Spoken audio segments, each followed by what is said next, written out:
right, special reserve is in. The 4 is going in. Let's get it up to Larry Colmus. Here is Dr. Schivel taking the outside stall. Goes in. They're all in line. They're off in the Breeders' Cup Sprint. Jackie's Warrior broke sharply and goes out to the early lead with company from Special Reserve. Matera Sky is sent along between those two. Dr. Schivel is close. 4th on the outside, then following C. Lexingtonian has 5 lengths to make up.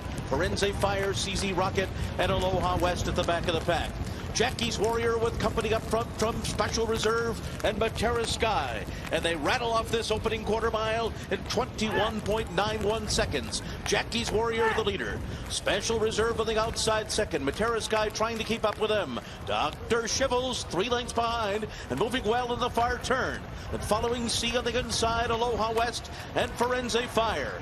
Jackie's Warrior duking it out here with Special Reserve. And they're about to be joined by Dr. Schivel. And there's 3 in a line, and following C is coming up the fence trying to get involved. No running room there for him.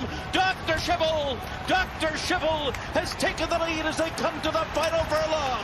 Jackie's Warrior is given way. Special Reserve. Here's Aloha West flying down the center of the track. Here's the wire. Oh, it's close. Aloha West may have run down Dr. Schivel in the end. Following C was 3rd. That's the kind of finish you hope for in a sprint. What do you think, guys? It is dead close. I mean, you're talking a half a nose separating. It looks like possibly Aloha West got up by a half a nose on the outside. It's too but close to it's call. too close to call. It's really tight. So kind of similar to Gamine.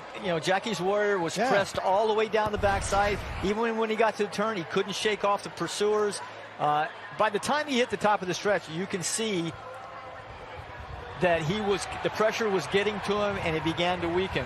I think you're right. Oh, Randy, I think you're right. I think it is the 5 Aloha West, but it could be a dead heat. It's that close. You hear the oohs and ahs from the crowd. They might be thinking the same thing. We're going to a photo for sure. What a run by Aloha West. Yeah, well, that's his typical style. If there's enough pace up front, which there was, he can make a late charge. At Keeneland, he almost caught up, and that's a hard track to catch up on.